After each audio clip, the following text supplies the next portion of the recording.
Welcome to Tea Time with Chris, a podcast that celebrates faith, humor, and the power of storytelling. I'm Chris Tomlinson, your host, and I'm thrilled to invite you to join me for engaging conversations with people from all walks of life. Together, we'll sip some tea, or whatever you prefer, and explore life's joys and challenges with a focus on hope, inspiration, and positivity. I'll also share some of my personal stories and some poetry to add a touch of intimacy and creativity to our chats. So join me as we spread love, joy, and laughter with each episode. Welcome to Tea Time with Chris.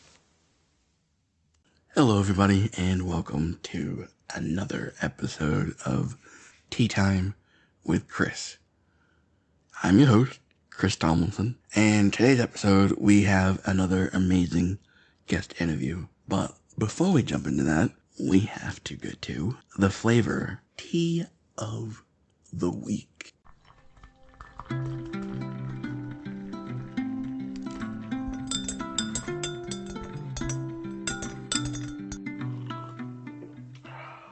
So this week's flavor of tea, and hopefully I will say it right, is white peony.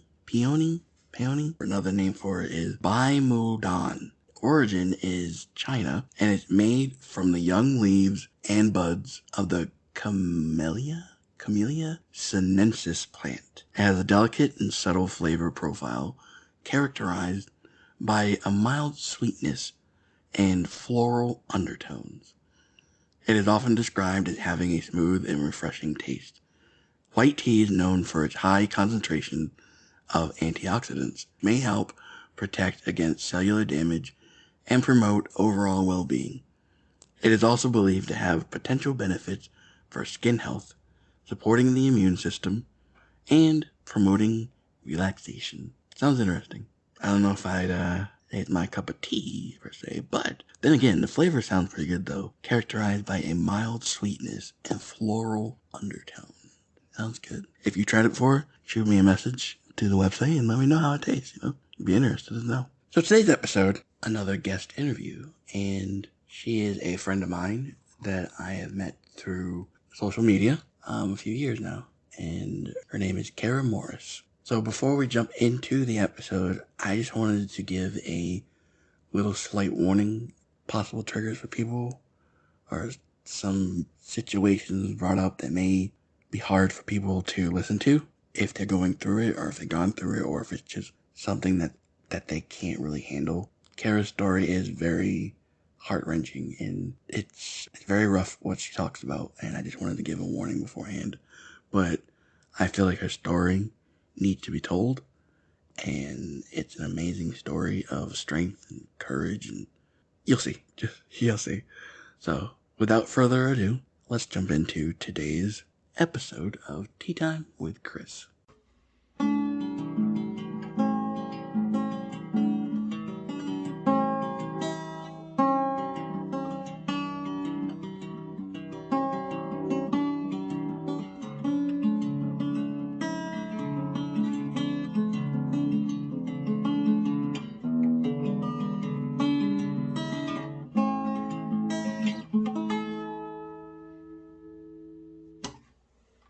We'll start off with you just introducing yourself, just a little bit about yourself. My name is Cara Morris. I currently live in Arizona, and I grew up most of my life in California. So for 13 years, and moved to Arizona when I was 13. Nice. Do you like living in California? One thing I genuinely miss a lot about California is fall, Oh, yes. because it was my favorite. I loved it. It was super festive. I loved the smell of fall leaves. And like the fireplace and everything. Like you smell people burning their fireplaces and the wood in the fireplace. It always smelled so good, and it was just so much. It just felt so cozy. And here in Arizona, we don't have fall. It's just hot. Yeah, that's how it is in Florida. I miss up in Massachusetts, where I lived most of my life. We had all 4 seasons, so fall was my favorite. I loved just it had like a feeling in the air for some reason. To me, it just felt It did. It was like really a nice, nice. magical, cozy feeling. Yeah, And the air was like crisp. It wasn't like too cold or anything. It was just that perfect Nice. crisp. And it was just that smell of the leaves. And I loved fall. I miss it so much. And I always tell people, I'm like, I'm such a white girl for fall. Like, it comes out. It's all But right. other than that, I do miss, because I used to live like maybe about a couple hours away from Yosemite Park. Mm, And I love going there. It was so beautiful. I miss the green, how mm, green it was. And I don't miss the summers because the summers were wet and hot, but Christmas and fall was my favorite season. So moving to Arizona was very big change for me because where I grew up north, where it was all mountains and it was country, it was nice. It was a agriculture area, so most of our traffic jams was a tractor going too slow. yeah. So here, it's just like moving to Arizona. It's hot. It's dry. The air is spicy. When you breathe, it just feels like sriracha in your lungs. You're like, oh my Oof, gosh. oof. Like it feels like that moment when you're trying to check on your cookies when you open up the oven It and it just just feels like that rushes. heat. Yeah, that heat that just punches you. It salts you in the face. That's just Arizona in general in the summer. It gets up to like 120. Oof. And That's brutal. it is so bad. And I remember one time because my old shoes from California, I didn't realize they weren't built for heat. So I went to walk outside in 120 degrees and my shoes melted into the street. Oh, wow. It was terrible. That's crazy. So I was upset. Yeah, I was forced to move here because I was underage. I couldn't fight against it. But now that I live here, I've learned to enjoy the beauty of Arizona, and it has the Mm. prettiest sunsets I've ever seen. Oh, I bet. So, other than that, I do miss California. I do get homesick for the fall seasons and Christmas seasons where it's nice and cozy and cold. At the same time, every time I visit California, I get homesick for Arizona. So, Yeah. it's my home Well, right yeah. now. It's pretty cool though. I have a few friends out in California. One lives south of Hollywood. So, he's in He's LA, but he's up north in LA. yeah. Did you ever get to go to the see the redwoods in California? Oh, I love the redwood forest. It is Did you get so to? beautiful. I Yeah, want I to go went so there. bad. So the redwood forest is really cool because there's a couple of trees where they burrowed into them and they're big enough to fit a car through the hole. Wow. And the tree's still alive. Like it's alive and everything. And it's so cool. There's a tree where they have a store built into it Oh where wow. they burrowed into the trunk. That one was really interesting. And it's you see these giant trees. They're like the biggest trees in the world, and their pine cones are so small. And the Really? seeds are so itty bitty. Like I thought these Oh would be like massive pine cones, but they're itty yeah. bitty. I didn't even It's know just they it made pine amazes me. cones. Yeah, they make pine cones. It's like a weird little oval greenish pine cone. Oh And wow. when it opens, these little seeds that are like a centimeter big, like less than a centimeter, comes out of it, and they're so tiny. And I'm just like, imagine that, just one of the biggest trees in the world is produced from the tiniest little seed. It was always Crazy. amazing to me. They normally grow whenever they're burned, so if there's Mm. fire, that's when they grow, Huh. which is crazy. But these trees, like when you look at them and you see how massive they are, you're just like, wow, how is that even possible that they're this Yeah. big? Yeah, I bet. So I advise if you go to California, always go to the Redwood Forest. It is beautiful there. Yeah, I want to go so bad. So bad. It's worth it.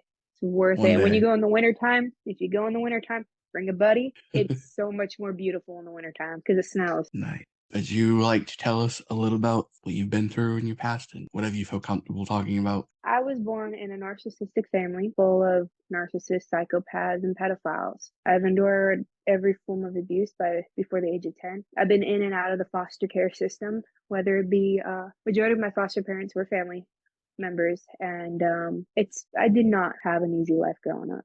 I never really knew my father, still to this day don't. I recently cut contact with him within the past few years. He never really wanted me. He'd always make it clear. I knew at the age of 7 that he wanted me aborted because my mom told me. I don't really know much about my father. Mm, The little bits and pieces that I do know of my dad is not good. mm, And don't get me wrong, I love my parents to death. I love them both, but they aren't the nicest people. mm, But growing up, I think the things that stuck with me the most growing up was one of my siblings, they were diagnosed as a psychopath when they were 16. like 15, 16 years old. I would often watch this person beat the living daylights out of my other sibling. I would watch them beat the crap out of my mom, and to the point where they'll be covered in blood. And I would be like 4 years old watching it in a corner crying, begging them to stop. I would be afraid I was going to be next. Well, that one specific sibling would always lock me in the closet for hours on end, mocking my cries, laughing at me, telling me they're going to let me out just to keep me in longer because I kept crying to be let out. And if they'll tell me like, hey, if you stop crying, I'll let you out. So I'll stop crying. And they're like, oh, you quit crying. So clearly you like it in there and leave me in there longer. And so there was a lot of issues with me having claustrophobia and the fear of being in a dark, closed room to this day. I was like 4 years old at that time. Yeah, it's pretty much a lot of the memories of my early childhood too. Also, I watched that sibling also stab one of my other siblings when I was 5, and I saw the sibling's bone, and I was the one who had to call 911 because we were home and there was no one else there. And that was when they got arrested, sent to juvenile hall, and got diagnosed as a psychopath.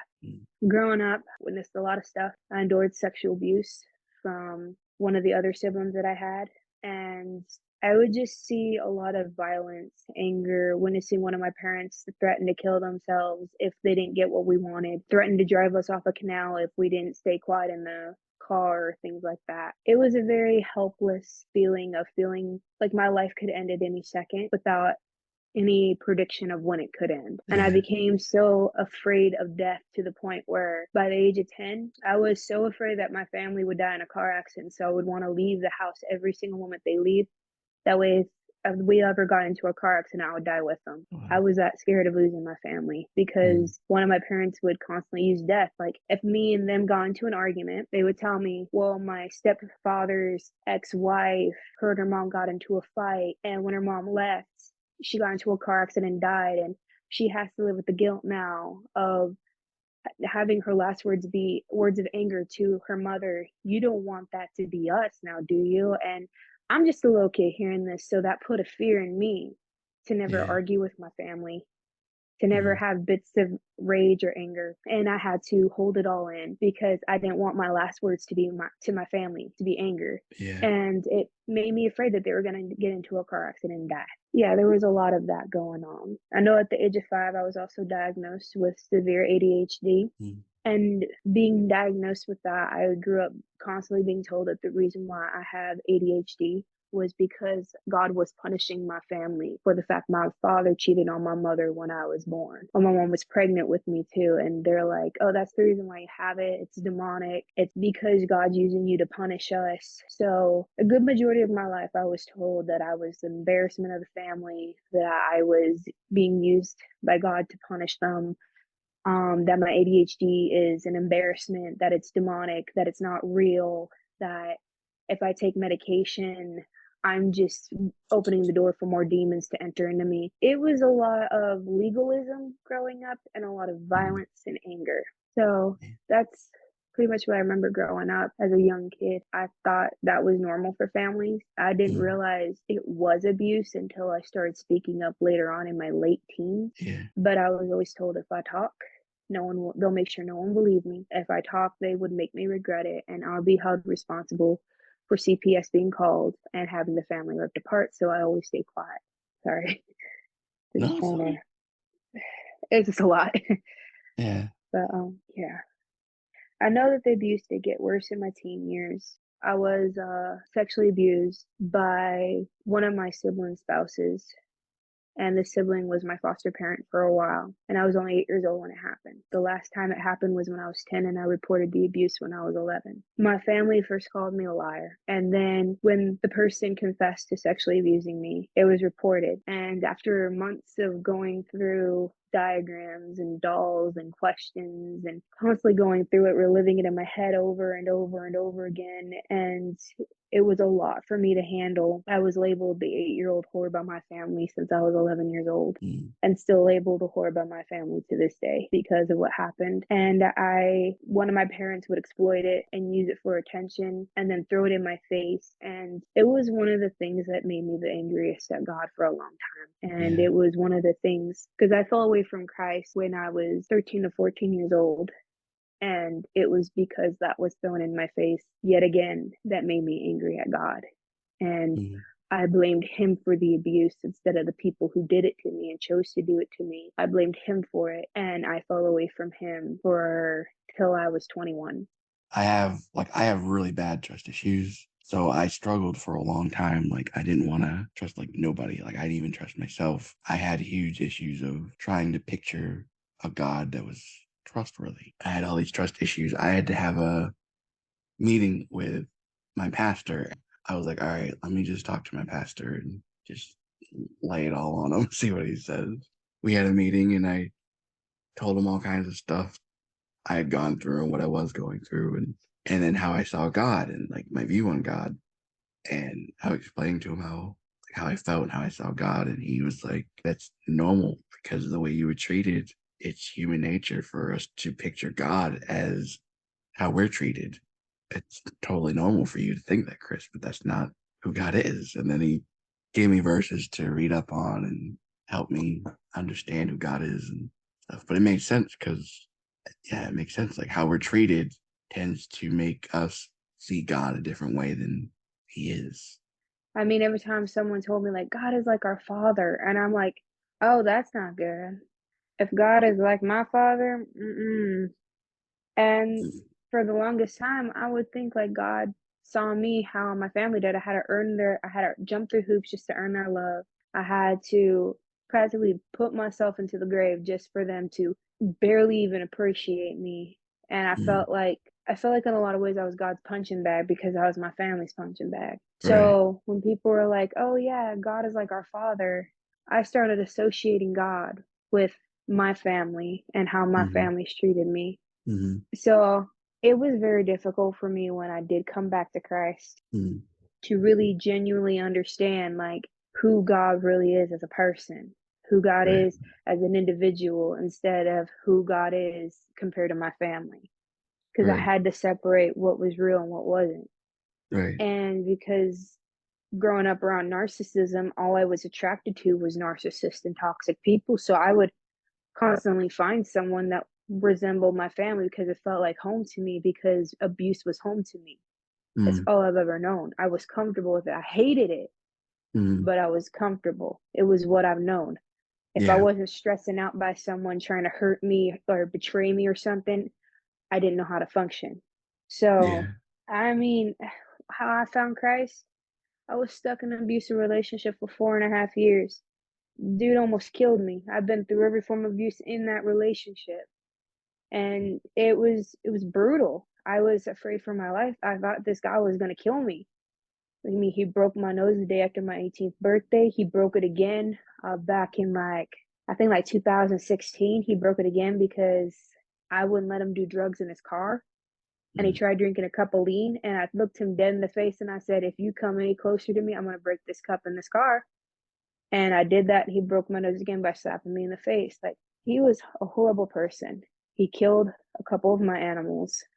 And it got to a point where I had to start getting rid of some of my animals because I was afraid for their life. So I would put them in animal shelters and hoping they'll get a good home because it was better than risking their life to stay with me. I remember the same sibling who stabbed someone and tortured me as a kid. It was a bad decision, but I was desperate and afraid for my life and send them money. When they got here, they saw like, oh, dang, Kara's in a bad position. They saw it as an opportunity to get me. They saw me as an easy target. And I fell for it because I was so desperate to have a relationship with this sibling because they were like a parent to me that I've always wanted. And I created this relationship with them. So I was like, you know what? I want to believe this person changed. And they had to convince an act that they changed. So I believed it. Went in and moved in with them. They brought me to church. When they're trying to bring me to church, I used the excuse my cats were going to miss me. So, because I'm a terrible liar. I wish that was a joke, but it's not. I told them, I was like, I can't go because my cats are gonna miss. But in reality, was previous to going to church, there was a church off of the freeway called a Black Canyon Highway here in Phoenix. And there's this really weird church, and it's called Calvary Phoenix, but at the time it was called Calvary Community Church. And it was used to be a store plaza area, but they bought out each store every time it went out of business. They bought the building and slowly took over the whole plaza area. So the whole area belongs to the church. Oh, wow. And I was thinking to myself, how much of this is church and how much of this is a store? Like, what is it? And I remember I was looking at it, my ex looked at me and he's like, if I ever catch you in church, I'm going to have to beat you to the point you admit Jesus don't exist. I was mad at God, but I knew he existed. You can't be mad at something that doesn't exist. Right. I knew he existed. I was just mad at him. And I told him, like, you don't have to kill me to admit something like that. He's like, okay, how about this? I catch you in that church right there. I'll kill you. And I was like, okay. So I stayed silent because I didn't want to feed into this fire because I couldn't handle it right then and there. So I just stayed silent. It was an awkward silence all the way home. Like a couple years later down the road, my sibling took me to that exact church. Told me, like, hey, this place is really awesome. I feel like this is where God wants you to be. And even though this person is horrible, God even used this person to lead me back to him. Yeah. And I remember going in there because when I was a teenager, I got involved in black magic. I got involved in voodoo. I got involved in a lot of stuff because I was seeking revenge. I was angry. I was bitter. I got involved in stuff that I shouldn't have, and I opened doors I shouldn't have. And it caused me to just go deeper in a rabbit trail that I didn't even know how to get out of. Remember going in that church and being angry that I was there, hating everybody in that church. And I remember I was angry. I was wanting to throw a fit. I wanted to scream. I wanted to yell at everybody. And then I remember that I see this pastor get up on the stage, and I'm seeing him preaching. And I get mad at him, looking at him. I'm like, how come this guy's happy? This guy has joy, but I don't. I've searched my entire life for this. What does he have that I don't have? I want this. And I remember I felt this voice like deep inside of me saying, if you come to me, I'll give you peace. If you come to me, I'll give you happiness. If you come to me, you will have joy. I heard it, but I was too angry at the moment to even receive it. Yeah. And it wasn't until I came home, I was afraid that my ex probably, at the time he was my boyfriend, but I was afraid that he probably drove on that freeway and saw me. And so I kind of casually walked in and I looked at him and kind of smiled. He was like, where you been? I was like, oh, my sibling, they wanted me to watch some movies with them. And then he asked me a question. I think it was about like a job question or something, because I was like the only one working. I didn't answer it to his standards. And for like an hour, he was beating the crap out of me. And I remember he heard one of my parents or family member out in the hallway. So he was like, okay, I'm going to zero in on them now, because everybody was free game to him at that moment. I remember I went into the bathroom, locked myself in there, sat down in the shower crying. And I just said to God, like, you want me? Here I am. What do you want me to do? And I just felt like these two arms wrap around me, even though I was alone in that bathroom. And for the first time in my life, I felt wanted and loved, and not because I was perfect, but I was so imperfectly me. And they loved me. And my whole life, I searched for love, but could never find it. I searched for it in friendships. I searched for it in so many ways, but every time I tried to, it always fell flat.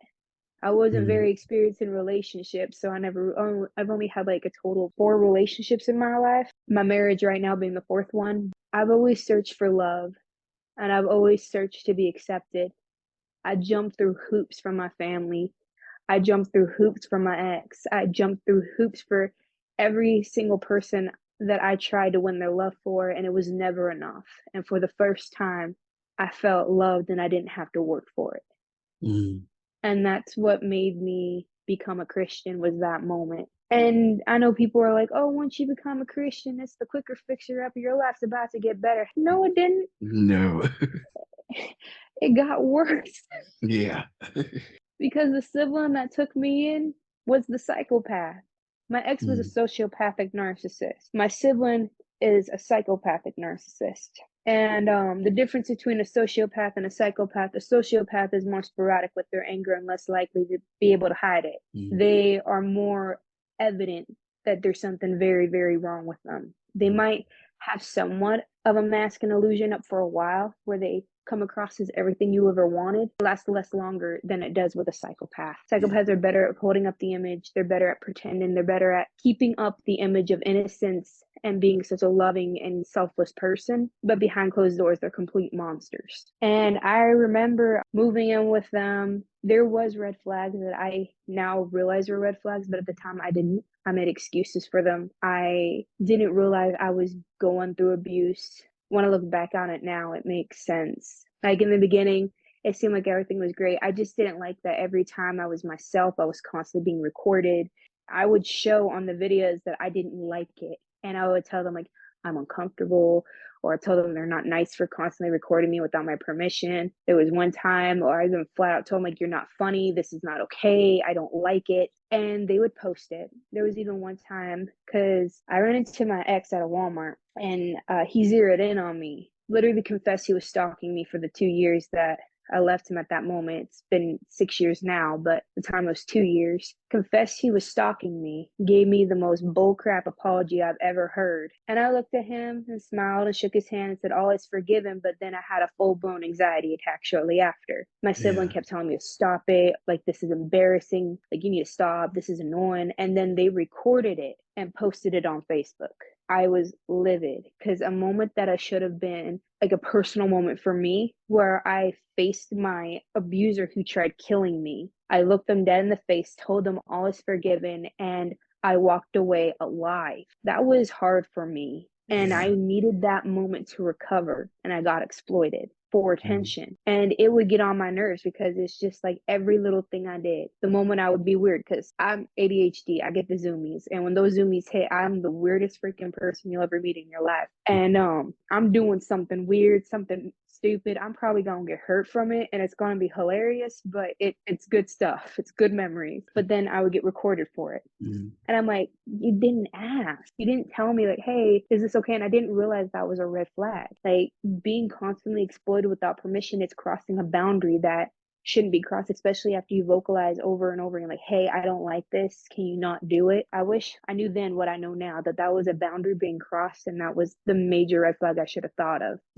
Then they would constantly make fun of my laugh in front of people. They would use the videos they would take of me laughing, or, you know, having my zoomy moment, and show it to people. The people not realizing what they were doing was using triangulation to further degrade me and embarrass me. The people didn't realize that they were being manipulated to hurt me. But then my sibling would show them, like, hey, this is her laugh. Isn't it weird? And they'll make fun of my laugh. And I just quit laughing in public. I would water down my laugh and hold back, because I was afraid I would get made fun of. Like, and then she'll show them videos. Well, they will show them videos of me having my zoomy moments, and people start laughing at me saying, gosh, she's so weird. What's wrong with her? And I'm over here like, okay, I'm weird. So I need to hide who I am, because people think I'm weird. I want to be loved. So I need to hide. I need to water myself down so people would accept me. And then my abuser would start showing people like weird things that I would do, like my weird voices that I do, because I randomly speak in weird accents. Don't know why. I think it's an ADHD thing. And then people make fun of me for that. And so I just slowly started losing myself,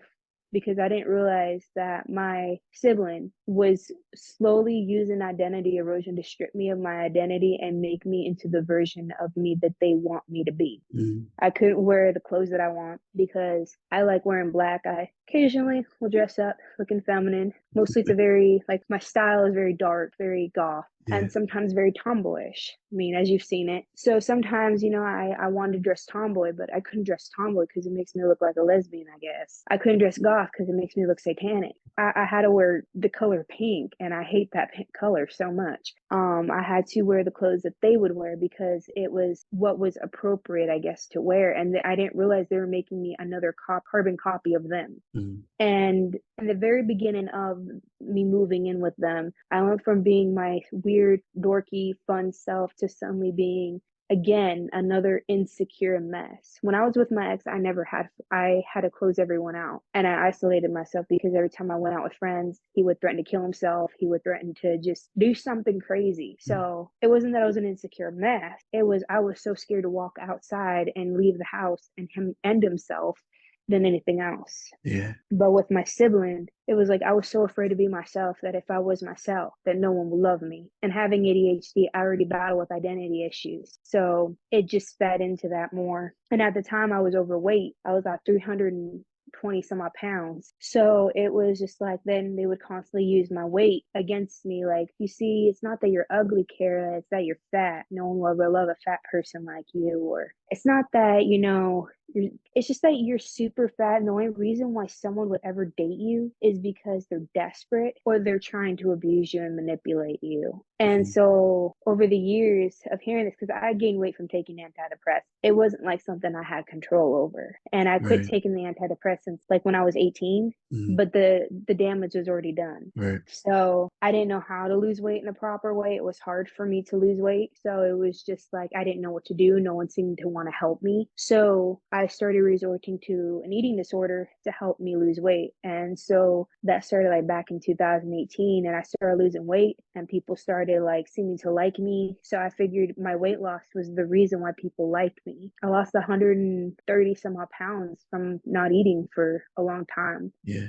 It was just like my abuser would constantly feed on my insecurities, like pry on it. And if I hung out with friends, it must be nice for you to have friends. Or if I would, leave the house and go to the mountain, and because I had a mountain, I would always hike and stay up there till late at night Mhm. just to escape everything and pray. I'll get Mhm. back, get yelled at for it. And it was just like I had no liberty to do anything. It's either I stay at home and watch their kids, or if I leave, it has to be to church, but I have to be home soon so I can watch the kids again. And it was just like there was no freedom to Mhm. breathe anymore like there used to be. It went Yeah. from having freedom to none. And it all happened within like a few short years. And by the time I did finally escape my abuser, which was in 2020, I wanted to tell people like I have been going through abuse my whole life, but I didn't know how to without my family attacking me. And I remember I went on Facebook Live telling people like, hey, I'm going through abuse without saying directly I'm going through abuse. Shortly after that video, hours after, I ended up in the psych ward from having a full nervous breakdown from going Mhm. through abuse for so long, and I lost my sanity for a while Mhm. because the abuse just wrecked me mentally. Yeah.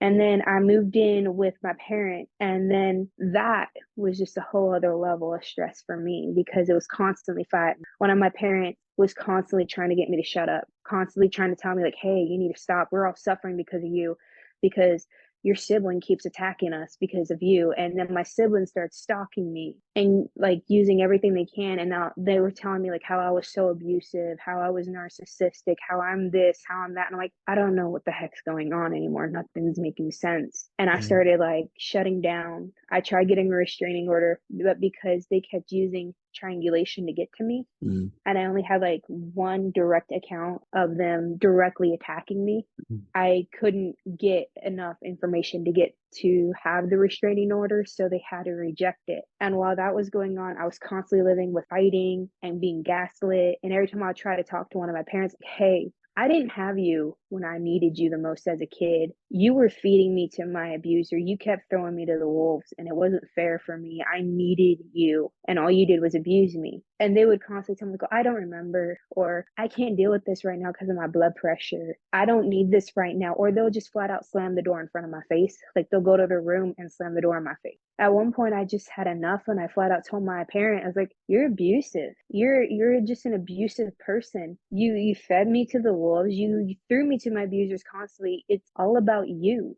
All you care about is you're safe. You don't care about your kids. All you care about is what gives you the most attention. All you care about is what you want in your life, to how it benefits you, and not caring if it hurts anyone else. You're an abusive person, and I don't want you in my life anymore." Mhm. But I didn't realize until more recently that this parent also might be narcissistic, has this thing called Munchausen by proxy. Because growing up in my teen years, I was constantly told how I had all these mental disorders. I was diagnosed with schizophrenia, bipolar, oh man, severe mood swing disorder. I can't remember all the things I was diagnosed with, but I was taking like at least 10 pills a day.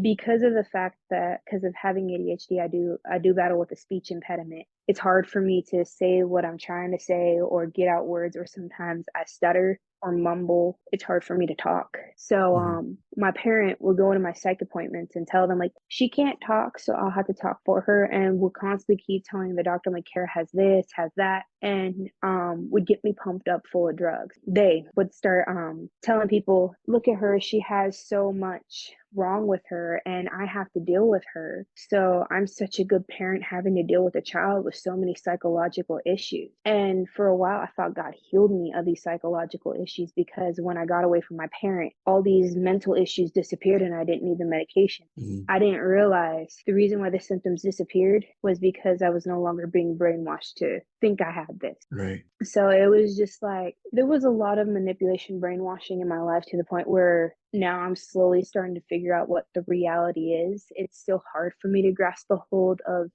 the fact that my entire life was built on lies and manipulation and brainwashing and gaslighting.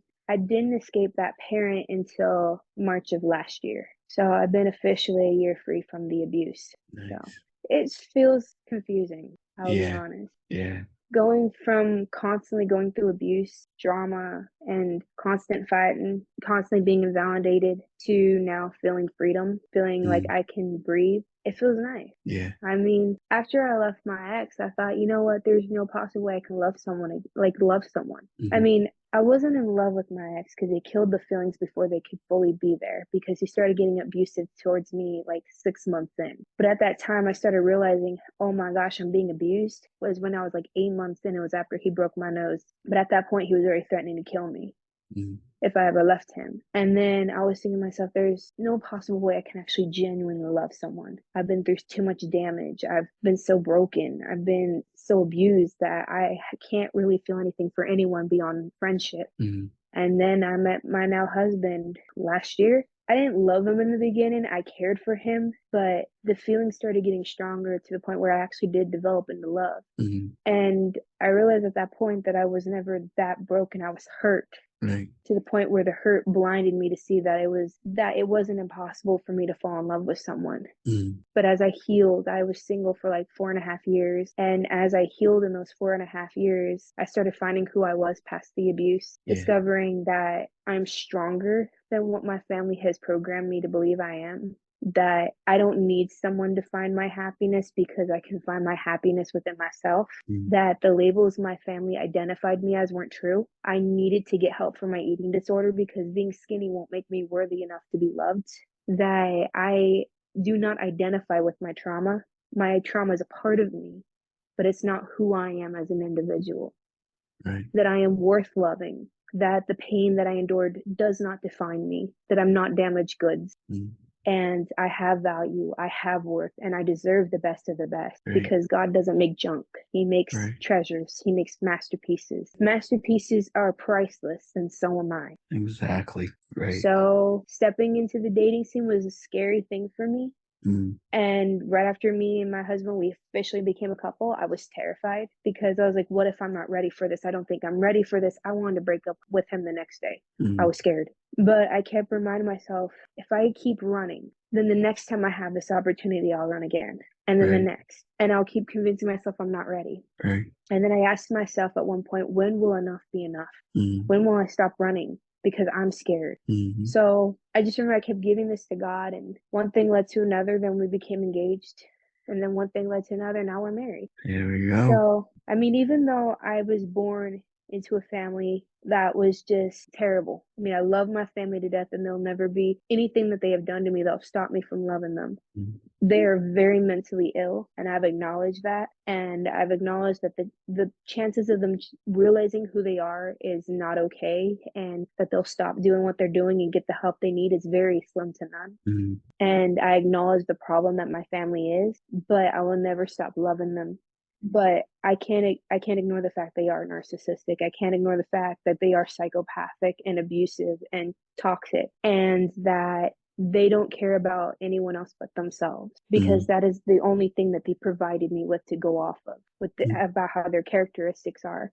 I Yeah. can't ignore that. But even though I grew up in a family like that, I had the choice to be different. it's been generations to generations that my family have been like this. And I decided as a teenager that I was going to be different. Right. And I wasn't going to continue the family tradition of being abusive and narcissistic. And I had the opportunity to be that way, but I decided not to because I wanted to be something better because Right. I felt like I wasn't meant to fit in with them. Mm-hmm.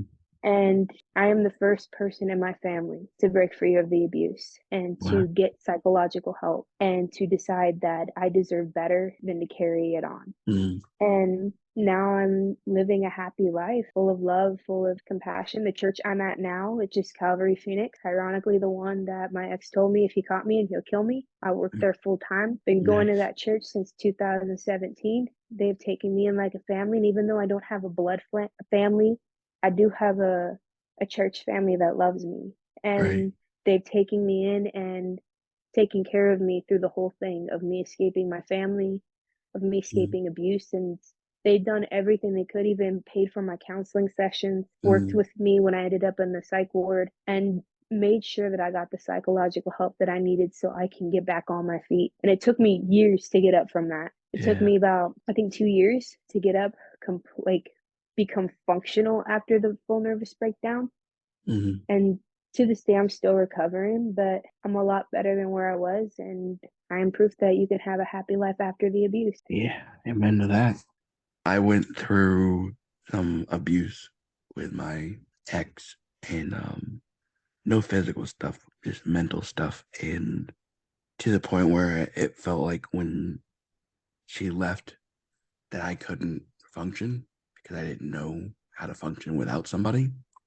And I figured that as a man, I'm supposed to be with somebody. And if I didn't have somebody, then I was nothing. And then I had my two kids as well, who just had their mother walk out on them. And I was like, how the heck do I do this? This is impossible. And it took me over 7 years to get over this woman.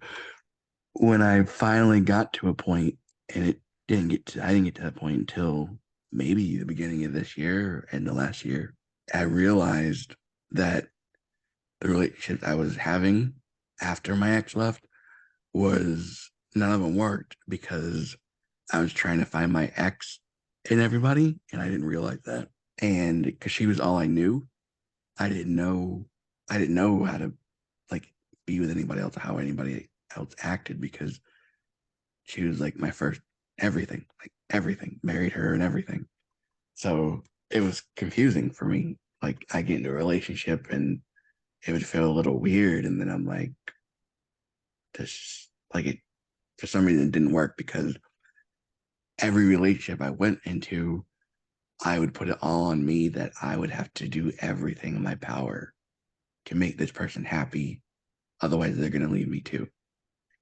And that meant like everything, like even my own health, just anything and everything. Thankfully, I never put anybody above my kids. My kids always came first before anybody. Anytime I was in a relationship, like I ignored anything about my health, anything that made me happy. It all became about the other person because I was too scared that if I was just to be me, they would leave. And eventually they would leave. And I would always think it's because of me. And I would have the worst, I still struggle with today. I have like the worst self esteem because of because of that, because of what the mental abuse that she put me through. And it wasn't just her, it was throughout my life growing up. I had people tell me how ugly I was, or I would never amount to anything because of my disabilities, and I would never make anything of my life because of who I am. I have a wonderful family, thankfully, and I've I've seen always pictures had. of your daughters. They're beautiful. Oh yes, they've been a huge help to me, and my mom has been amazing. Like ever since I can remember, like my mom has always been my support, like trying to help me with things. She's been my biggest caretaker because from being 1 years old until I was almost 20, she had to be my nurse. Like she had to take care of me of everything that I went through. And so me and her have a really good bond. And I thank God that I grew up with a good family, but it was the outside stuff that messed me up from other people, from like people at school or in public or whatever, messed up the way I saw myself and the way I thought. And there's things I've heard growing up that I've told people, and they're like, I never would even think anybody would say that, like have the guts to say that to somebody in their face. And I'm like, yeah, I've heard it all. Yeah, And when you people can hear, be horrible. when you grow up from like literally a baby until you're an adult and you hear that stuff every day, it makes your mind think, well, if everybody thinks this about me, it must be true. This has to be how horrible of a person I am. But yet at home, I'm being loved and told I'm amazing. But then as soon as I leave home, I'm a monster. Like I'm just a horrible creature that shouldn't be alive. And I understand that one. I do. how I felt my whole life. Like I never thought someone could love me. And then when I met my ex, I was like, all right, this is it. No one else can treat me this way. And I'll never find love again after she left. And it was impossible. Like there's just no way. And it was hard for me to feel any type of romantic feelings for people because it felt weird. Like I felt like it's hard to describe, but I felt uncomfortable. Like my skin almost like literally crawled if I felt any type of romantic feeling towards somebody. And Oh, that's I get that because I've been there. oh I've yeah. been there. And it's just Been and there. I want to feel it. Like I want it so bad. But then when it happens, my mind's like, dude, this is weird. Don't do this. It feels Back up. wrong. Yes, It feels wrong. It feels like you're exactly. a terrible person for feeling this. Yes, And then exactly. you try to tell yourself like I don't deserve this, and then you Hmm. talk yourself out of it and self-sabotage. Within the 4.5 years, I never dated, and any person who tried hitting on me, I would block them. I would call them out on their crap. I mean, I Yeah, don't know how many posts you've seen me post, like, don't talk to me like this. I just want yeah, friends. I'm not interested. And it got on my nerves because it's just like a lot of people wouldn't get the hint, and it was because I was scared. right. I was terrified to get close to someone again. Hmm. And it's just like every time that, like, there was only one date I went on, one date. And on that date, because it was my friends, they talked me into it. And it was a year before I met my husband. And they talked me into it, like, hey, come on, Cara, just stop being afraid. Just take a chance. What's the worst that can happen? I'm like, I can tell you the worst that can happen because it already happened. Yeah, yeah. But I went on one date, and on that date, I looked the guy in the face and said, I don't like you. Not like that. I see you as a friend. I can never develop feelings for you more than a friend. You need to move on. I'm not interested. Mm, And I was really brutal, but I don't like to lead people on because that's disrespectful. And I'm like, there's no right, chance. right. And the guy kept thinking there was hope. And I was like, stop hoping. There Yeah. is no hope. And I felt terrible, but it was just like, I'm not going to sit here and lead you on, sir. You just need to accept the reality. It's me, you, never. Mm, And there's been a couple of times I tried talking to someone to see if it could go somewhere. I always felt so guilty for it. I don't know hmm. why I did. I feel like you don't deserve this. Yeah, Look at you. exactly. Who's gonna love someone with ADHD? Who's gonna love someone with CPTSD? You think people are gonna love you? No, Mm, you're weird as heck. Then you have that laugh. You think people are gonna love you after they hear your laugh? mm. Heck no. People gonna think you're crazy. And then I laughed on the first day me and my husband started talking. I laughed. He's like, I love your laugh. It's so weird. I love it. And I was like, that is not the answer I was expecting from someone. But okay, thank you. Yeah, yeah. But I get it because, I mean, growing up, I was always told I wasn't pretty, that I was ugly. Um, I battled with weight, and either I was too skinny or I was too fat. And it was just like with my ADHD, I was always weird, quirky. I never fit in. So I was Mm, constantly being told, I'm ugly. You're never going to be enough. No one will ever love you. You're better off dead than alive. I had all my family members, like my entire immediate family, either tell me I'm better off dead to go kill mm, myself, or they try to kill me. mm, And so it's just like, and then on top of that, I had kids at school tell me to go kill myself. So just constantly hearing that, I'm like, maybe I'm really off better dead than alive. Maybe I am too weird to be mm, loved. Maybe I'm not enough. Maybe I really am that ugly. You start believing it because I always said if the majority agrees, then clearly it must be true. To grow up and be an adult, and then experiencing people at my church tell me, "You're so pretty." I'm like, "Yeah, I'm sure I am." "Oh, you look so Mm-hmm. lovely today." "I'm sure I do." "Well, I'm Mm-hmm. always there for you, Kara." I'm like, "I'm sure you are, but when will you have enough of me?" I Mm-hmm. love you, Kara." I'm like, "Yeah, but for how long?" Yeah. And I didn't start experiencing love by people until I started going to the church that I go to now. I mean, don't get me wrong, I have friends that love me, but it never registered. It always seemed conditional to me. Right. And now, like after I started going to my church Calvary, people started reaching out to me. Like my friend Josh, who's actually become like a big brother to me. When he first met me, he was like, "I'm gonna be friends with this chick," and he started becoming friends with me. My brain's like, "What's your game? Why are you doing this? What are you trying to do? Do you like me or something? You think if you're nice to me, you're gonna get with me? Like, do you think I'm that kind of person?" No, he wasn't interested in me like that. He just thought I was a really cool person and wanted to be friends with me. Mm-hmm. And my brain couldn't comprehend that. Mm-hmm. And there was a time where he was teaching my nephew how to play drums, and my sibling left us alone in the house, took the kids, left us alone.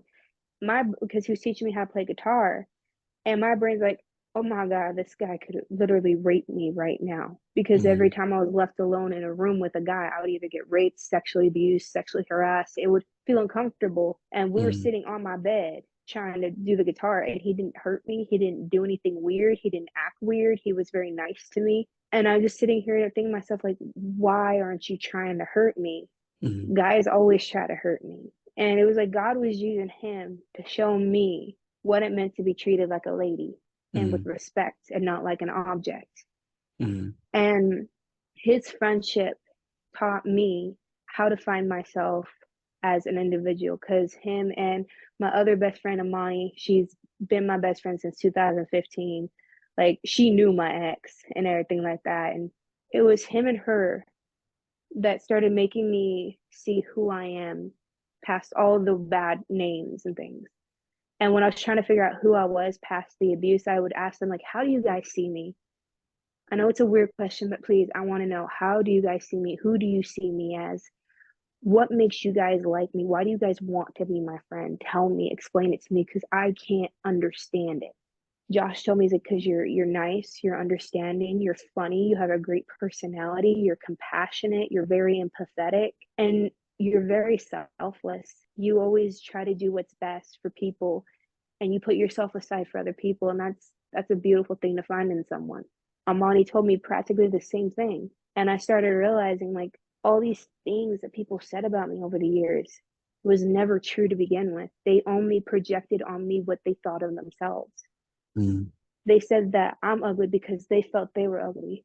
They told me that they thought I was better off dead because they hate who they are as a person. They Mm-hmm. thought that I'm just a terrible freak of nature because they can't be themselves because they're afraid of it.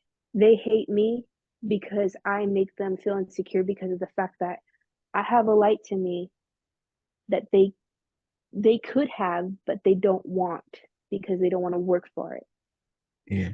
And that's the thing that I've learned over the years with people. Because Mm-hmm. I mean, I've heard a lot of the similar things. I know yours is different from mine. Mine's because of my own disability with ADHD and me being the awkward person that I am, and yours is for a whole other reason. Mm-hmm. But being put down, it all has a similar feeling to all of us, where we just Right. want to be loved and belong. Right. So, I mean, it was never you to begin with. It was just the people around you just tearing you down because they didn't like the fact that you you were confident. You walked outside and you weren't afraid to be you, even though you felt like it. They saw it as a challenge, though. Right. You didn't feel confident, but they saw it as confidence. You didn't feel like you were being yourself, but they saw it as that, and they saw you as a challenge because you put a mirror in front of them to make Mm-hmm. them to make them see something they didn't like about themselves. I love how God takes us and just shows us off. I mean, for me, Mm-hmm. what I always thought was the most ironic was September 30th is when My daughter's I birthday. escaped my ex. Oh wow, dang. Yeah, my That's the day youngest. I left my ex. I left my ex September 30th. And that was the day that God spared my life. And it was the day that I decided to risk my life for Christ Mm-hmm. instead of continue living for sin, but at the same time, with the way my ex was going, I was gonna die anyways. So I was like, you know what? I barely knew God at the time. I was like, but you know what? It's from the short time that I know him, I felt like he was worth dying for. And I took the mm, risk and I mm, escaped with my life that day. September mm, 30th, 2017. September 30th, 2018, I got baptized. And for the first time in my life, I shared my testimony of escaping my ex during my mm, baptism. And then shortly after that, I think it was like October 8th, I got the job at the church because I got mm, baptized at the church that my ex told me if he caught me at, he'll kill me. I mm, gave my life back to Christ from going to that church. I get baptized at that church, sharing my testimony 1 year, the day that marks 1 year after I left him when I was getting baptized. mm, Couple months, not a couple months, a month mm, there around that time, shortly after, I get hired at the church that my ex told me if he saw me at, he'll kill me. Then when I run into him at Walmart, I'm wearing the shirt of the church, my work uniform, that if my ex saw me at, he'll kill me. mm, And then shortly after that, I find the love of my life, get mm. married at the church, September 30th, 2022, at the church that my ex told me he was going to kill me at. Mm, It's just like every single thing fits mhm, perfectly. And it's just like what Satan used to destroy us, mhm. God used to restore us. Yep. And what Satan uses to just break us, God uses to remake us. And it's crazy because I've Yeah. noticed it with my life where I just love irony and I have like a terrible sense of humor when it comes to like dark things and Yeah. irony and everything. I find it hilarious. Mm. And I'm sitting here thinking about it. I was like, you know what? That is hilarious. And what's even ironic is me and my ex, we got together August 16th of 2013. That's my birthday. Are you serious? I'm just kidding. August 16th, my birthday. Yep. You get all these special dates on my birthdays and stuff. But August 16th of 2013 is when me and him got together. Nice. January 16th of 2022 is when me and my husband first started dating. I'm the one who asked him out too, which is the crazy part. January 16th. And then my husband, when he realized the dates, he was like, oh, we got together on January 16th. I'm like, huh? He's like, and when did you and your ex get together? August 16th. He's like, 16th? Really? I'm like, ain't that the darnest thing? That's crazy. Well, then. And I'm like, and it repeats again. Yep. It's just always the ironic, the most Mhm. ironic things. And I love it because it's just God uses those little moments to let us shine in his glory. Right. And I love that. I mean, everything that Satan tried to take away from you, God restored 100-fold. And that's actually a Bible verse. I just can't remember where it's written. Yep. But I know that is written that whatever Satan takes away from us, God restores 100-fold. Mm-hmm. Satan took pretty much everything I had away from me. Like Mm-hmm. when I left my ex and came to Christ, all I had was a couple pillows, a blanket, a few pairs of pants, and a couple shirts, and one pair of shoes, Mm-hmm. and a toothbrush. That was it. And I was sleeping on the floor. I left almost everything I owned behind to come to Jesus. Mm-hmm. And now look at me. I have my own car. I have so much stuff now that I'm just sitting here and thinking to myself, I am so abundantly blessed. And I have my own bed, which is Right. nice. So Yeah. I'm just like, I'm abundantly blessed. And Mm-hmm. everything I once lost has all been returned to me Mm-hmm. 100-fold. Satan took away my family, okay, but my friend Josh, his family adopted me as their own. They call me sister and they call me daughter, and they say, oh, when the time comes for you to have kids, they're going to have so many cousins and all this stuff. And I'm like, I am accepted in a family. And it was crazy because I remember one time I was praying to God, I'm like, God, I wish I had a family like Josh had. I mean, sure, they have their issues, but they love each other and they come Mm-hmm. together, and sure they fight, but you know what? There's still love at the end of the day. Right. And I wanted that. And I look at his family, like, gosh, I wish I had them as my family. And then they're like, oh, honey, you now are our family. We love you too much. You stuck with us now. I'm like, I'm not complaining. That's I awesome. am not complaining because I've always wanted them as a family. And to finally actually get that, Mm. it made me so happy because I Yeah. was just like, it's all I've ever wanted was a family that's big and loving and they care about you. And they, no matter what happens, they're always there to catch you when you're falling and whatever it may be. And that's what I love about what God has given back to me. Granted, Right. they're not blood, but family isn't always blood. Right. Family is the people that love you no matter what, that are there for you through thick and thin, that stand by Mm-hmm. your side no matter what, and they're going to catch you when you fall. And they're going to remind you of who you are. And when you want to get in your head and get in your feelings, they're like, you know what, Cara, shut it. Stop it. Enough of this crap. Get back up. Remember who you are. This Mm-hmm. ain't you. Get your butt up and start getting going again. Because Mm-hmm. we're not doing this today. And Right. that's what means the world to me, is that I have people like that. Yeah. Granted, I don't always like hearing the truth, but I need the truth Exactly. because I don't think any of us wants to hear the truth from our friends when they tell it to us. Like, we No. want to be mad, we want to be angry, we want to be miserable. We're like, don't tell me the truth about myself. And they're like, oh, we'll make you mad? Yes, good. Let's make you mad then. Let's get angry, Cara. That's what real friends are And for. exactly. And God is giving you a 360 and put you Yes. right back where you needed to be. Mm-hmm. And He's just showing you through this whole thing, like, you know what? I know what you've been through is hard. I mean, we have our identity stripped from us from one thing to another, Mm-hmm. whether it be through abuse, whether it be through accidents, whether it be through whatever it may be. God strips, like, what God sees us as being stripped from our identity. He restores our identity not through what we classify as our identity, Yeah. but who He sees us to be and who He made us to be. Mm-hmm.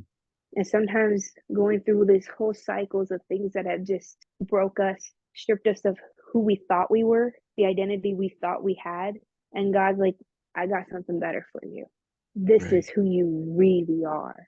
Mm-hmm. Because I didn't think I could function without being abused. I'll be Mm-hmm. honest. I thought the only way I could be a productive person is going through some form of abuse with my family, which is Mm-hmm. probably why I hopped from family to family to family member that was abusive, because it was just like I was addicted Mm-hmm. through the highs and lows. And I didn't Mm-hmm. know that a trauma bond is an addiction to your abuser Right. until I started really like diving into this stuff. And then when I started realizing what a trauma bond was and how to break free from it, I started using that. And when I started understanding myself and the trauma bond, I was like, okay, I have this power now and I'm going to use it. Mm-hmm. And I did no contact, did all this stuff.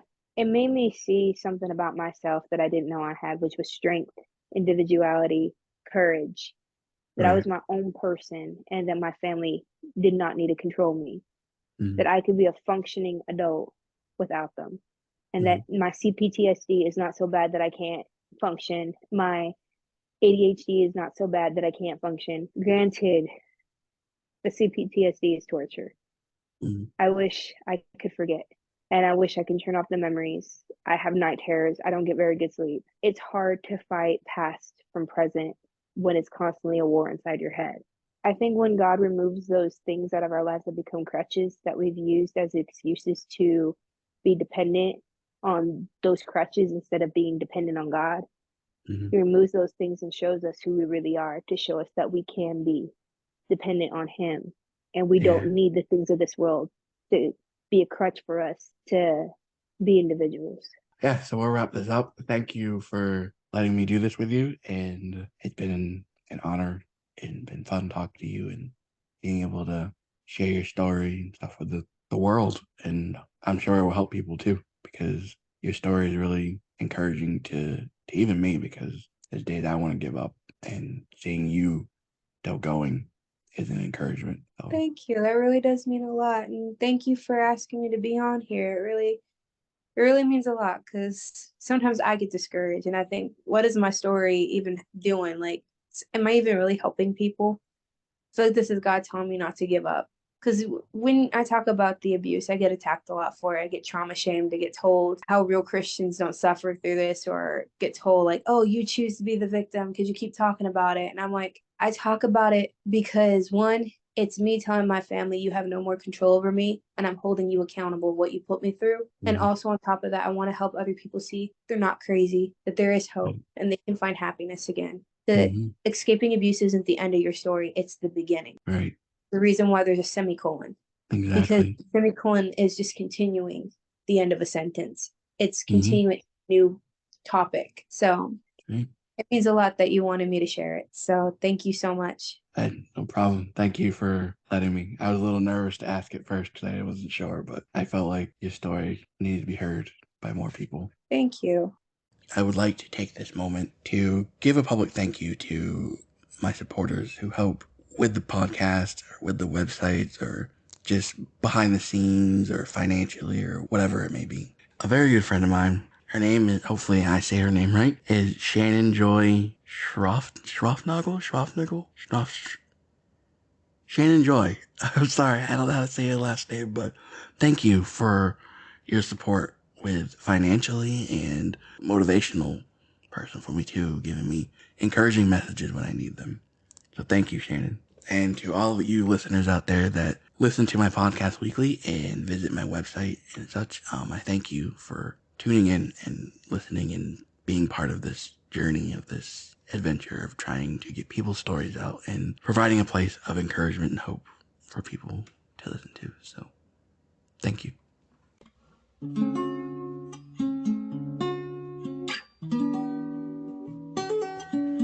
You have just listened to Tea Time with Chris, a podcast filled with hope, faith, joy, love, and occasional laughter. We hope you enjoyed it and continue to stay up to date with us at teatimewchris.com. God bless.